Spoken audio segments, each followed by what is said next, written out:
DBC নিউজের নিয়মিত আয়োজন সংবাদ সম্প্রসারণে সবাইকে স্বাগত জানাচ্ছি। আমি হিমাদ্রি রাহা। দিনের বাছাই করা সংবাদ এবং পর্যালোচনা নিয়ে সংবাদ সম্প্রসারণে আজ অতিথি হিসেবে অনলাইনে আমাদের সাথে যুক্ত আছেন বাংলাদেশ ফেডারেল সাংবাদিক ইউনিয়ন বিএফইউজের সাবেক সভাপতি এম আবদুল্লাহ এবং সিনিয়র সাংবাদিক ও কলামিস্ট হাসান মামুন।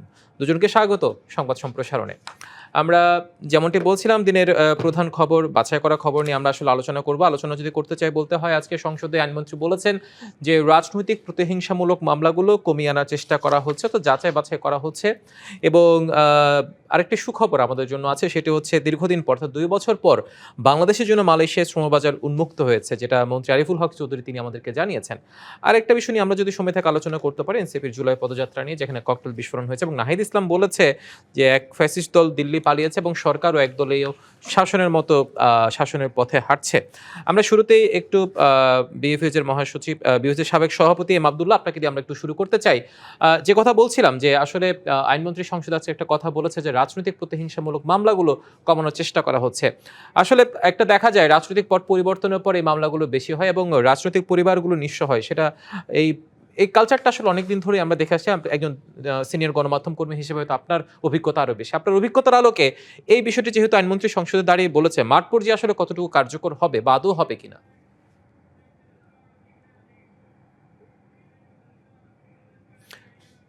এম আবদুল্লাহ, আপনার কাছে প্রশ্ন ছিল। যারা দেখবেন সবাইকে শুভেচ্ছা এবং সহ-আলোচক হাসান মাহমুদ রায়, হাসান মাহমুদ এবং উপস্থাপক, আপনাদেরকে শুভেচ্ছা জানাচ্ছি।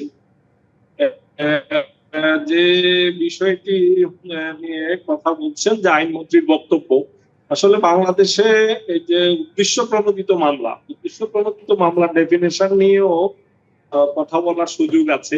আমরা শেখ হাসিনার বা আওয়ামী লীগের যে 15 বছরে গায়েবী মামলার যে ছড়াছড়ি আমরা দেখেছি, দেখা গেছে যে কবর থেকে উঠে এসেও বোমা মারার মামলা হয়েছিল, এবং এছাড়াও নানান প্রবাসে থেকে, বিদেশে থেকেও এখানে বাংলাদেশে গাড়ি পোড়ানোর মামলার আসামি হয়েছে। বেগম খালেদা জিয়াও গাড়ি পুড়িয়েছিলেন। ঢাকার বাসাবাগ শেখ হাসিনার 15 বছরে শত শত মামলা আমরা দেখেছি। বিশেষ করে যাত্রাবাড়ির একটি মামলায় দেখেছেন যে আমাদের সাংবাদিক নেতা শওকত মাহমুদ সহ এবং খালেদা জিয়ার সাথে অনেকেই সেখানে আসামি হয়েছে। তো সে ধরনের মামলা এখন তো হচ্ছে না। গত 2 বছরে সে ধরনের মামলা হয় নাই। কিন্তু যে মামলাগুলোর কথা বলা হচ্ছে রাজনৈতিক উদ্দেশ্য প্রণোদিত, জুলাই মধ্যে কিছু কিছু আসামি, সেখানে যে সকল আসামি এখানে নিরপরাধ, তাদেরকে হয়রানির জন্য বিষয়টা সেরকম না। কিছু কিছু মামলার ক্ষেত্রে এমনটা ঘটেছে যে নানান ভাবে গত 15 বছরে ছিলেন, তারা কিছু কিছু মামলা করেছেন, যে মামলাগুলোতে যারা ভাবে নিপীড়ন করেছে, চাঁদাবাজি করেছে, বিভিন্ন ভাবে হয়রানি করেছে, এভাবে প্রমাণ করতে পারবেন না। গণহত্যার মামলা অভিযুক্ত করা হয়েছে, সেই মামলায় তাদেরকে সেভাবে প্রমাণ করা যাবে না। কিন্তু এরা যে গত 15 বছরে নিপীড়ক ছিল, এটা কিন্তু অস্বীকার করা যাবে না। যারা মামলায় আসামি হয়েছে 2-4 জন, খুব গুটি কতক হয়তো ব্যতিক্রম থাকতে পারে, বেশিরভাগই কোনো না কোনো ভাবে গত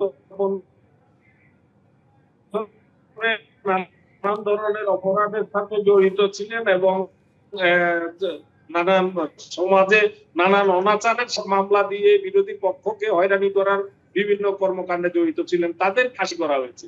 কিছু কিছু ক্ষেত্রে এর ব্যতিক্রম ঘটেছে, যে হয়তো জমি জমা নিয়ে বিরোধজনিত কারণেও আসামি হয়েছে। সেই মামলাগুলো আইনমন্ত্রী বলেছেন যে সেই মামলাগুলো বাছাই করে আলাদা করা হচ্ছে। এটা তো ইতিবাচক। আমরা নতুন বাংলাদেশে আমরা চাই না কোনো নিরপরাধ লোক মামলায় আসামি হয়ে হয়রানির শিকার হোক।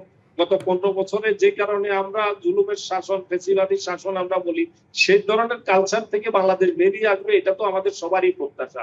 কিন্তু এটাও ঠিক, ঢালাও ভাবে যেভাবে বলা হচ্ছে তারা সবাই নিরপরাধ, সেরকম কিন্তু না। তাদের বেশিরভাগই, আমি অনেকগুলো মামলার ব্যাপারে পর্যালোচনা করে দেখেছি, তাদের হয়তো গণহত্যার সাথে সরাসরি গণহত্যায় অভিযুক্ত করা হয়েছে, সেভাবে হয়তো সরাসরি তাদের অপরাধ নাই, কিন্তু গত বছরের নানান ধরনের অপরাধ অপকর্মের সাথে কিন্তু তারা জড়িত ছিল। মানে মানুষকে, প্রতিপক্ষ রাজনৈতিক দলের কর্মীদেরকে মারধর করা, তাদের ব্যবসা প্রতিষ্ঠান দখল করা, জায়গা জমি দখল করা থেকে শুরু করে নানান ভাবে হয়রানি করেছে। এ ধরনের এইসব মামলায় আসামি হয়েছে। তো সুতরাং তাদেরকে গণহত্যার মামলা থেকে নিষ্কৃতি দিল, তাদের যে কৃত অপরাধ আসে এটাই কাম্য হবে আগামী সুবিচার নিশ্চিত করার জন্য। নিশ্চয়ই আপনি থাকুন আমাদের সাথে। আমরা হাসান মামুন, আপনার কাছে একই প্রশ্ন আমরা রাখতে চাই, সে সাথে আরো একটু যুক্ত করতে চাই। এই যে এই ধরনের উদ্দেশ্য প্রণোদিত মামলাগুলো আসলে রাজনৈতিক ব্যক্তিত্ব যারা আছে তাদের রাজনীতির পথটাকে রুদ্ধ করে দেয় এবং যুক্তির পথগুলোকে বন্ধ করে দেয়। এই সহিংসতা আসলেই মানে বলতে গেলে বন্ধ হওয়া উচিত। এই ধরনের উদ্দেশ্য প্রণোদিত মামলাগুলো সংসদে আইনমন্ত্রী বলেছেন নিঃসন্দেহে এটি একটি ভালো দিক। আসলে কার্যকর হবে কি, বা কার্যকর ক্ষেত্রে তো অনেক বাধা থাকে, আপনার দীর্ঘদিনের অভিজ্ঞতা কি বলে? আহ, রাজনৈতিক মামলা প্রত্যাহারের নামে আহ, অস্বচ্ছ আচরণ করা হয় সরকারের পর্যায় থেকে, এটা আমরা দেখেছি অতীতে। তো আমরা তো সেই কালচার থেকে বেরোতে চাই, যেটা আব্দুল্লাহ ভাই বললেন। তো যে সময়েরই মামলা হোক, এটা আহ, গণ অভ্যুত্থানের পরেও অনেক উদ্দেশ্যমূলক মামলা হয়েছে, হয়নি বলা যাবে না। কিংবা যে মামলায় যাকে জড়ানো উচিত না, ঠিক না, সে মামলায় তাকে জড়ানো হয়েছে। এই ঘটনাগুলো ঘটেছে, তখনও এগুলো নিয়ে আলোচনা হয়েছিল, এখনো আলোচনা আছে। তো আসল কথা হচ্ছে যে আইনের শাসনের দৃষ্টিকোণ থেকে বিষয়টা নিষ্পত্তি হওয়া প্রয়োজন। আহ, মানে যার যেটুকু অপরাধ, গণহত্যার অপরাধ যেন সহায় সম্পদ দখলের মধ্যে ঢুকে না যায়, কিংবা আহ, সহায় সম্পদ দখলের, ব্যবসা দখলের বিষয়টা যাতে গণহত্যার মামলায় পর্যবেসিত না হয়, এগুলো দেখার আছে। আর আওয়ামী লীগের শাসনামলে তো মামলার হিড়িক পড়েছিল, বিশেষ করে বিএনপি এবং জামাতের বিরুদ্ধে মানে মামলা, হামলা, এগুলো হাইফেন দিয়ে উল্লেখ করতে হতো আর কি। বিরোধী দল দমনের জন্য ব্যাপক তৎপরতা ছিল দীর্ঘদিন ধরে। তো সবগুলোরই পর্যালোচনা হওয়া দরকার এবং প্রফেশনালি জিনিসগুলো দেখা দরকার আমার মনে হয়। মানে নিজেদের মামলা অন্যদের মামলা এভাবে ভাগ না করে রাজনৈতিক উদ্দেশ্য প্রণোদিত মামলাগুলো যদি আলাদা করা যায় এবং শুধু মানে নির্বাহী বিভাগ না, বিচার বিভাগকে সঙ্গে নিয়ে যদি এগুলো নিষ্পত্তি করা যায় এবং সর্বোচ্চ আদালত পর্যন্ত, সেগুলো রাজনৈতিক পরিস্থিতির উন্নতির কারণ হবে আমার মনে হয়। আসলে এই বিষয়ে বিশেষ কিছু বলার নাই, আমাদের প্রত্যাশা আমরা ব্যক্ত করতে পারি এবং আমরা বলবো যে সরকারের জন্য কিন্তু এটা পরীক্ষা, নতুন সরকারের জন্য এই যে রাজনৈতিক মামলাগুলো, উদ্দেশ্য প্রণোদিত মামলাগুলো আলাদা করা এবং সেগুলো থেকে মানুষকে রেহাই দেয়া, এগুলো কিন্তু এক একটা পরিবারকে ধ্বংস করে দেয়। আমরা দেখেছি মানুষের রাজনৈতিক জীবন না, শুধু ব্যক্তিগত জীবনকেও শেষ করে দেয় উদ্দেশ্যমূলক মামলা। তো সেখান থেকে রেহাই পাওয়া একটা নাগরিকের অধিকার, সে অধিকার যেন বাস্তবায়িত হয়।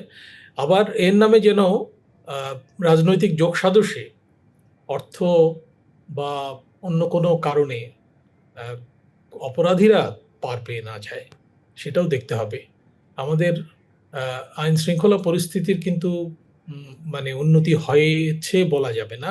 অন্তর্বর্তী আমলে যে অবনতির ধারা চলছিল সেটাও এখনো চলছে এবং রাজনৈতিক হানাহানি, এগুলো থেকে আমরা বেরিয়ে আসতে পারিনি মোটেও, বরঞ্চ প্রতিপক্ষ মাঠে না থাকাতে নিজেদের মধ্যে হানাহানি বেড়েছে, তথ্য উপাত্তেও সেটা দেখা যাচ্ছে। তো এই জায়গায় স্বরাষ্ট্র মন্ত্রণালয়কে উদ্যোগী হতে হবে, পুলিশকে সক্রিয় হতে হবে। আর আমার তো মনে হয় যে মব ইত্যাদি এখনো চলছে সীমিতভাবে হলেও, সেগুলো দমনে, প্লাস হচ্ছে জঙ্গি তৎপরতা বেড়েছে বলেও অনেকে আশঙ্কা করছে। প্রশিক্ষণের মানে এই ধরনের প্রশিক্ষণ কর্মসূচি চলছিল, তাদের গ্রেপ্তার করা হয়েছে, সেখানে আবার রাজনৈতিক দলের কর্মী পাওয়া গেছে, তাদেরকে আবার বহিষ্কার করা হয়েছে, এই ব্যাপারগুলো চলছে। তো আমাদের মানে দেশের ভাবমূর্তি রক্ষার সঙ্গেও কিন্তু এই বিষয়টা সম্পর্কিত। আমরা যদি মানে মামলাগুলোর যথাযথ মানে বাছাই এবং নিষ্পত্তি করতে পারি, এর প্রভাব, এর প্রতিফলন কিন্তু আইন শৃঙ্খলা পরিস্থিতির মধ্যে থাকবে আমার মনে হয়। নিশ্চয়ই সবচেয়ে বড় কথা হচ্ছে আসলে নাগরিক নিরাপত্তাটা এই মুহূর্তে নিশ্চিত করা। কারণ গত ১.৫ বছরে আপনি যে কথা বলছেন মবের সংস্কৃতি এখনো খুব একটা যে বের হয়ে যাওয়া হয়েছে তা কিন্তু নয়, এবং আইনশৃঙ্খলা পরিস্থিতি আসলে এখনো প্রশ্নের মুখে আছে। এখন যদিও সরকার খুবই চেষ্টা করছে, কিন্তু নাগরিক নিরাপত্তা আসলে সবার আগে চিন্তা করা উচিত। আপনারা থাকুন আমাদের সাথে, আমরা একটা ছোট্ট বিরতিতে যাব। বিরতির পর ফিরে এসে আমরা আবার আলোচনায় ফিরব। বিরতির পর আবারও স্বাগত জানাচ্ছি সংবাদ সম্প্রসারণে। আমাদের সঙ্গে অতিথি হিসেবে আছেন বিএফইউজ এর সাবেক সভাপতি এম আব্দুল্লাহ এবং সিনিয়র সাংবাদিক ও কলামিস্ট হাসান মাহমুদ। আমরা বিরতির পর এম আব্দুল্লাহ আপনাকে দিয়ে আমরা আবারও শুরু করতে চাই। খুব সম্ভবত আমরা সংযোগটি হারিয়েছি। হাসান মামুন, আপনার কাছে আমরা ফিরতে চাই। আসলে একটি সুখবর দিয়ে শুরু করতে চাই, সেটি হচ্ছে মালয়েশিয়ায় 2 বছর পর মানে শ্রমবাজার খুলেছে, এটি উন্মুক্ত হয়েছে। নিঃসন্দেহে আমাদের দেশের যারা ওয়েজ আর্নার আছে তাদের জন্য একটি ভালো খবর, কিন্তু আবুধাবিরগুলো মানে মধ্যপ্রাচ্যের দেশগুলোতে এখনো বন্ধ আছে। কিন্তু এই যে একটি মালয়েশিয়া শ্রমবাজারটি উন্মুক্ত হয়েছে, যার মাধ্যমে একটা সুযোগ নতুন করে সৃষ্টি হয়েছে প্রধানমন্ত্রী সফরের পরপরই, কিভাবে দেখছেন এটাকে? আসলে বাকি যে দেশগুলোতে বন্ধ আছে এখনো শ্রমবাজার, সেগুলো আসলে উন্মুক্ত হতে আসলে করণীয় কি মুহূর্তে, কি মনে হচ্ছে? কাকে বলছেন, আমাকে না হ্যাঁ আব্দুল্লাহ হ্যাঁ ভাই? হ্যাঁ, হাসান মামুন, আপনার সাথে আপনার কাছে প্রশ্ন ছিল। সরি, আমি একটু উঠেছিলাম, ও সরি। আচ্ছা, তাই আপনার কাছে যে প্রশ্নটা না হচ্ছে না, ঠিক আছে, প্রশ্নটা একটু বলেন একটু, হ্যাঁ, প্রশ্নটা সরি। হচ্ছে আসলে বাংলাদেশের জন্য মালয়েশিয়া শ্রমবাজার উন্মুক্ত হয়েছে 2 বছর পর। নিঃসন্দেহে আমাদের যারা ওয়েজ আর্নার আছে তাদের জন্য একটি সুখবরও বটে। কিন্তু মধ্যপ্রাচ্যেরগুলো এখনো বন্ধ আছে। সরকার হয়তো এই কিছুদিন আগে যে মালয়েশিয়া সফর করেছে তার একটা প্রতিফলন আমরা সাথে সাথে দেখতে পেলাম। নিঃসন্দেহে একটা ভালো দিক আমাদের যারা ওয়েজ আর্নার আছে তাদের জন্য। এবং প্রবাসী কল্যাণ মন্ত্রী আরও বলেছেন যে ধাপে ধাপে আরোগুলো হয়তো উন্মুক্ত হবে। দীর্ঘদিনের সাংবাদিকতার অভিজ্ঞতায় আপনার আসলে এই যে শ্রমবাজার উন্মুক্ত হয়েছে, বাকি যে দেশগুলোতে বন্ধ আছে, আপনার মন্তব্য, পর্যবেক্ষণটা একটু জানতে চাই। এটা একটা বড় খবর, তবে এটা প্রত্যাশিত ছিল।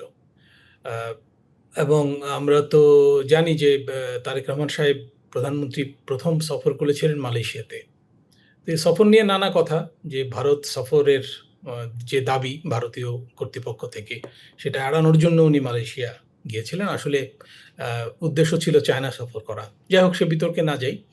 তো মালয়েশিয়া সফরে আহ, বলা হচ্ছিল যে তেমন কিছু অর্জিত হয়নি। এমনকি চায়না সফর নিয়েও একই কথা বলা হচ্ছিল যে নগদ কিছু পাওয়া যায়নি। তো সব সফরে কিন্তু নগদ পাওয়া যায় না। এই ব্যাপারে আমি মানে আমাদের যে পররাষ্ট্রমন্ত্রী তার সঙ্গে একমত যে এই ধরনের সফরে সাধারণত আহ, মানে জট খোলে। তো আমরা আজকে যে ঘোষণা দেখলাম আমাদের সরকারের সংশ্লিষ্ট মন্ত্রীর তরফ থেকে, তাতে মনে হচ্ছে যে জট খুলেছে। একটা কিন্তু ওখান থেকে ঘোষণা এসেছিল যে আমরা মানে শ্রম বাজারে প্রবেশের সুযোগ পাবো এবং তারাও শ্রম বাজার খুলবেন। মালয়েশিয়া তো বলছিল যে তাদের চাহিদা আছে, শ্রমের চাহিদা আছে, এবং কি কি ধরনের শ্রমের চাহিদা আছে সেগুলোও কিন্তু তাদের তরফ থেকে বলা হয়েছিল। মালয়েশিয়ার অর্থনীতি কিন্তু রূপান্তরিত হয়েছে অনেকখানি। কৃষিভিত্তিক অর্থনীতি থেকে মালয়েশিয়া মানে এমনকি আইটি বেসড ইন্ডাস্ট্রির দিকে গেছে।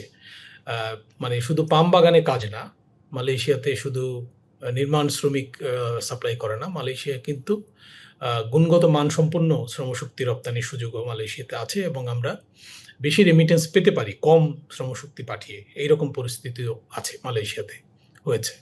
তো যাই হোক, এই বাজারটা দীর্ঘদিন যাবৎ বন্ধ ছিল। দীর্ঘদিন মানে এটা হচ্ছে বারবার খোলে বারবার বন্ধ হয়। মালয়েশিয়ার অভিজ্ঞতা আমাদের খুবই খারাপ। এখানে সিন্ডিকেট আছে, মালয়েশিয়াতে কিন্তু সিন্ডিকেট আছে, মানে দুইখানেই দুর্নীতিমূলক কর্মকাণ্ড আছে, এবং এই কারণে বারবার অভিযোগ ওঠে এবং বারবার শ্রম বাজার বন্ধ হয়ে যায়। অভিযোগগুলো একই প্রকৃতির। তো এখন এই সরকারের জন্য আমি বলছিলাম যে এর আগে বলছিলাম যে মানে মামলা বাছাই এবং প্রত্যাহার, এটা হচ্ছে সরকারের জন্য একটা পরীক্ষা। এই শ্রম বাজারটা অটুট রাখা, এটাও কিন্তু সরকারের জন্য পরীক্ষা হবে। আমরা জানি যে ইরান যুদ্ধ ঘিরে মধ্যপ্রাচ্যে কিন্তু জনশক্তি রপ্তানি একটু ব্যাহত অবস্থায় আছে, এবং ওখান থেকে অনেকে ফিরে আসার প্রস্তুতিতেও ছিল, যে জন্য তারা কিন্তু অর্থকড়ি বেশি করে পাঠাচ্ছিল। অর্থকড়ি যে বেশি করে এসছে তার একটা বড় কারণ হচ্ছে অনিশ্চয়তা থেকেও মানুষ কিন্তু পাঠিয়ে দেয়, রেমিটেন্স পাঠিয়ে দেয়। তো যাই হোক, এখন আবার ইরান যুদ্ধ একটু থেমেছে মনে হয়। আমরা তো জানি যে মানে ওখানকার ইরানের ধর্মীয় নেতা খামেনি আয়াতুল্লাহ সাহেবের খামেনির জানাজা হচ্ছে, বড় জানাজা হচ্ছে। হ্যাঁ, একটা শান্তি প্রক্রিয়া চলছে। তো আমরা আশা করব, আবার ওদিকে হরমুজে আবার উত্তেজনা আছে, হরমুজে গুলিগালা হচ্ছে, এগুলো হচ্ছে। তো জানি না ওখানে একটা ফ্রোজেন কনফ্লিক্ট থাকবে কিনা, যে মাঝে মাঝে যুদ্ধ হবে মাঝে মাঝে শান্তি হবে, সেরকম হতে পারে। তো এইসব কারণে মালয়েশিয়ার শ্রম বাজারটা আমাদের জন্য কিন্তু গুরুত্বপূর্ণ। এশিয়ার মধ্যে এটা আমাদের সবচেয়ে বড় শ্রম বাজার এবং মনে করা হয় যে সৌদি আরবিয়ার পরেই এটা সবচেয়ে বড়। তো এই শ্রম বাজারটা আমাদের রক্ষা করতে হবে। মালয়েশিয়া একটা মুসলিম প্রধান দেশ, এশিয়ার দেশ, আসিয়ানভুক্ত। মালয়েশিয়ার সঙ্গে আমাদের আরও অনেক সম্পর্ক বাড়তে পারে, যেমন হালাল অর্থনীতিতে আমরা এগিয়ে যেতে পারি মালয়েশিয়াতে। মালয়েশিয়ার সঙ্গে আমাদের কিন্তু শিক্ষার্থী পাঠানো, এমনকি শিক্ষক পাঠানো, এই সম্পর্কগুলো আছে। বিশ্ববিদ্যালয় পর্যায়ে গবেষণা, এগুলো বাড়তে পারে। শুধু শ্রমবাজার না, মালয়েশিয়ার সঙ্গে আমাদের বহুমুখী সম্পর্ক জোরদার হতে পারে এবং এর ভেতর দিয়ে আসিয়ানে আমাদের অংশগ্রহণ বাড়তে পারে। আসিয়ান কিন্তু নিঃসন্দেহে আসলে বিরাট আমাদের যে বিরাট অর্থনৈতিক বাজার। সংকটের এই মুহূর্তে যেখানে রেমিটেন্সই আমাদের কাছে মূল ভরসা হয়ে দাঁড়িয়েছে, সেক্ষেত্রে এই ধরনের এই যে মালয়েশিয়া আমাদের শ্রমবাজার খুলে আমাদের দেওয়াটা আমাদের আমাদের রপ্তানি পরিস্থিতি কিন্তু যথেষ্ট ভালো না, একটু নিম্নগতি আছে। এই অবস্থায় আমাদের রেমিটেন্সের উপর জোর রাখতে হবে এবং মালয়েশিয়ার মতো যেসব শ্রম বাজার বন্ধ আছে সেগুলো খুলতে আমাদের উদ্যোগী হতে হবে এবং নতুন নতুন শ্রম বাজারও আমাদের খুঁজে দেখতে হবে। এমনকি ইউরোপে যেখানে বেশি আয়ের সুযোগ আছে সেখানে আমাদের তৎপরতা, আমাদের দূতাবাস, আমাদের যেসব মিশন আছে তাদেরকে তৎপর হতে হবে। তবে এখন পর্যন্ত মালয়েশিয়ান কর্তৃপক্ষ থেকে আমরা কিন্তু কোনো বক্তব্য পাইনি। তাদের কাছ থেকেও আমরা একটা বক্তব্য আশা করছি এই ব্যাপারে। নিঃসন্দেহে আপনি থাকুন আমাদের সাথে। আব্দুল্লাহ, আপনার কাছে আমরা আসলে একই প্রশ্ন রাখতে চাই, সেটা আরো একটু যুক্ত করতে চাই। মালয়েশিয়ায় যে শ্রমবাজারটা খুলেছে নিঃসন্দেহে আমার জন্য একটা ভালো দিক। প্রধানমন্ত্রী সফরের পরপরই এমন একটি সুখবর আসলে আমাদের যারা রেমিটেন্স যোদ্ধা আছে তাদের জন্য একটা বড় খবর হিসেবে বলা যায়। সে সাথে এটাও একটু যুক্ত করতে চাই যে চীন মিয়ানমার যে অর্থনৈতিক একটা করিডোরের কথা বলা হচ্ছে, ভূ রাজনৈতিক প্রেক্ষাপট বিবেচনা, এটা আসলে আমাদের দেশের জন্য কতটুকু অর্থকরী হবে বলে মনে করছেন আপনি? প্রথম কথা হচ্ছে মালয়েশিয়ার শ্রমবাজার খোলার যে ঘোষণাটি বৈদেশিক কর্মসংস্থান মন্ত্রী, প্রবাসী কল্যাণ ও বৈদেশিক কর্মসংস্থান মন্ত্রী সিলেটে ঘোষণাটি দিয়েছেন, আমি কিছুটা অবাকই হয়েছি। এ ধরনের একটি ঘোষণা তিনি একেবারেই অনানুষ্ঠানিক ভাবে বলা যায়, সিলেটের অনুষ্ঠানে দিলেও সেটা অনুষ্ঠানে, কিন্তু এটা এত বড় একটি ঘোষণা, এটা হয়তো আমি মনে করি অন্যভাবে আসতে পারতো। এবং এটা মালয়েশিয়ার সরকারের পক্ষ থেকে কোনো এই জাতীয় সিদ্ধান্তের কথা আমরা আমাদের পত্রিকার যে মালয়েশিয়ার প্রতিনিধি আছেন তার সাথে আমরা যোগাযোগ করার চেষ্টা করেছিলাম। তারা ওখান থেকে এখনো সুনির্দিষ্টভাবে ওইভাবে কোনো তথ্য দিতে পারেন নাই। তারপরও আমরা আশাবাদী হতে চাই যে মালয়েশিয়ার মতো একটি বাজার, আমাদের যেখানে 7-8 লাখ শ্রমিক অলরেডি আছে, তারা তাদের একটি বিরাট অংশ সমস্যাগ্রস্ত আছে, সেখান থেকে আমাদের রেমিটেন্সে মিডল ইস্টের পরেই মালয়েশিয়া। তো সেই জায়গায় এই ধরনের একটি সুখবর যদি আমাদের জন্য সত্যি সত্যি আসে, এটা খুবই আশা জায়গা নিয়ে আমি বলবো। এবং সেখানে সবচেয়ে বেশি জরুরি নতুন কর্ম সংস্থান বা নতুন শ্রমশক্তি পাঠানোর চাইতেও বেশি জরুরি সেখানে যেসব শ্রমিকরা দুর্দশায় আছেন তাদের ওই দুর্দশাটা লাঘব করা। সেখানে আমরা দেখেছি যে পাহাড়ে জঙ্গলে নানান ধরনের অনেকেই সেখানে পালিয়ে আছে, তাদের বৈধ কাগজপত্র নাই এবং প্রায় পুলিশি অভিযানে তাদেরকে জেলে যেতে হচ্ছে। জেলেও অনেক বহু সংখ্যক শ্রমিক জেলে মানে মানবেতর জীবন যাপন করছে এবং ওই দেশের জেলে কিন্তু সাংঘাতিক ভাবে নির্যাতনের একটা ব্যাপার আমাদের কাছে সবসময় আসে। তো সেই জায়গাগুলো আগে সমাধান করা দরকার। যারা আছে তারা যাতে সেখানে তাদের পরিবারের সবকিছু, তারা জমি জমা বিক্রি করে তারা গিয়ে সেখানে যে বিপদগ্রস্ত তাদেরকে আগে বিপদ মুক্ত করা বেশি জরুরি নতুন শ্রমিক পাঠানোর চাইতে আমি মনে করি। তাহলেই আমাদের রেমিটেন্স অটোমেটিকলি নতুন জনশক্তি পাঠানোর মাধ্যমে যেটা হবে তার চাইতে এই সমস্যাগুলো সমাধান করলেও একটা বড় ধরনের অগ্রগতি হবে। আপনি যেটি বলেছেন যে চীন সফরের পরে যে মায়ানমার চীনের মধ্যে যে করিডোরের কথা আসছে, এটা এই করিডোর শব্দটি নিয়ে কিন্তু একটু আলোচনা আছে যে সত্যিকার অর্থে এই করিডোর শব্দটি ব্যবহার করার মতো সেরকম কিছু কিনা এ নিয়েও একটা বিতর্কের জায়গা আছে। তো কিন্তু এটা তো দীর্ঘদিন পূর্বমুখী কূটনীতির কথা বেগম খালেদা জিয়ার সময় থেকেই আমরা জানি, তখন থেকেই, এবং শহীদ রাষ্ট্রপতি জিয়াউর রহমানও একই ধরনের কূটনীতি অনুসরণ করেছেন, তারেক রহমানও সে পথে এগুচ্ছেন। কিন্তু এটা যদি হয় নিঃসন্দেহে আমাদের জন্য ভূ রাজনৈতিক দিক থেকে তো এটা খুবই একটা বড় অগ্রগতি হবে। কিন্তু এই জায়গাটাতে প্রতিবেশী দেশ ভারতের নানান ধরনের তাদের মধ্যে আমরা প্রতিক্রিয়া দেখতে পাচ্ছি।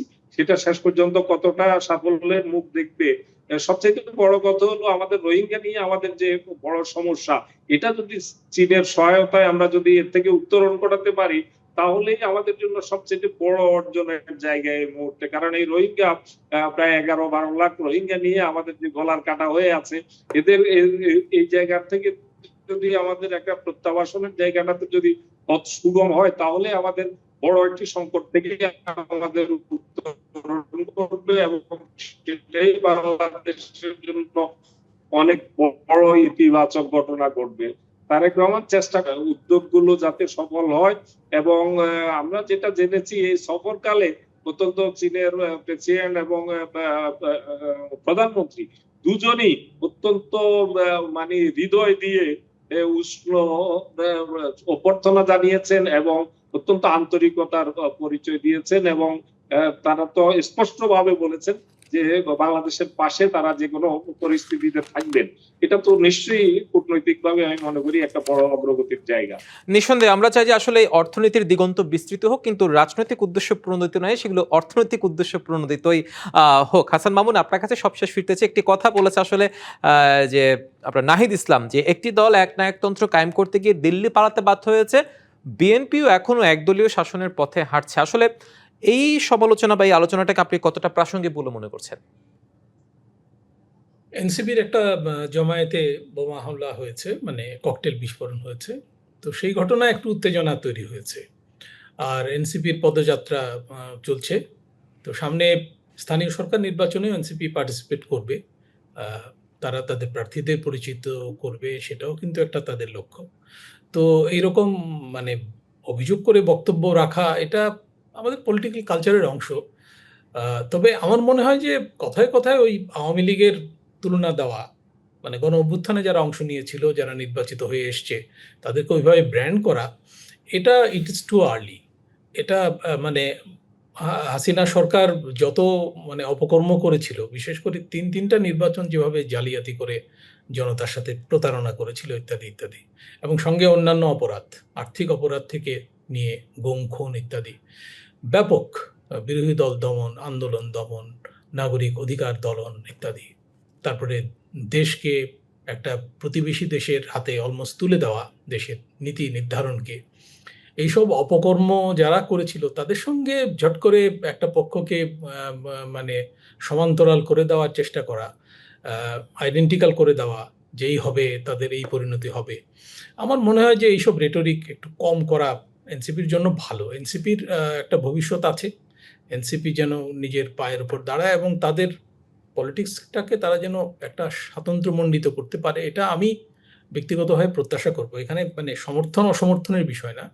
আমার মনে হয় যে তারা নির্বাচনে কিন্তু ভালো করেছে এবং ভালো ভোট পেয়েছে, তারা যেখানে দাঁড়িয়েছে ভালো ভোট পেয়েছে, তাদের একটা পলিটিক্যাল ফিউচার আছে এবং তাদের উচিত হবে না যে প্রচলিত রেটরিক অনুযায়ী কথাবার্তা বলে জিনিসগুলোকে হালকা করা। মানে তারেক রহমান সরকার এসছে মাত্র 4 মাস হয়েছে, তাদেরকে 4 বছর থাকতে দেন, এক মেয়াদ থাকতে দেন, দেখেন কি করে, তাই না? তো তারপর আমরা হয়তো তো আলোচনার ভালো জায়গাটা মন্দ তৈরি হবে। ভালো এম মন্দ আব্দুল্লাহ এবং হাসান মাহমুদ দুজনকে অসংখ্য ধন্যবাদ আজকে আমাদের সংবাদ সম্প্রসারণে এসে আপনাদের পর্যবেক্ষণ তুলে ধরার জন্য। দর্শক, এই ছিল সংবাদ সম্প্রসারণে, ডিবিসির সঙ্গে থাকুন।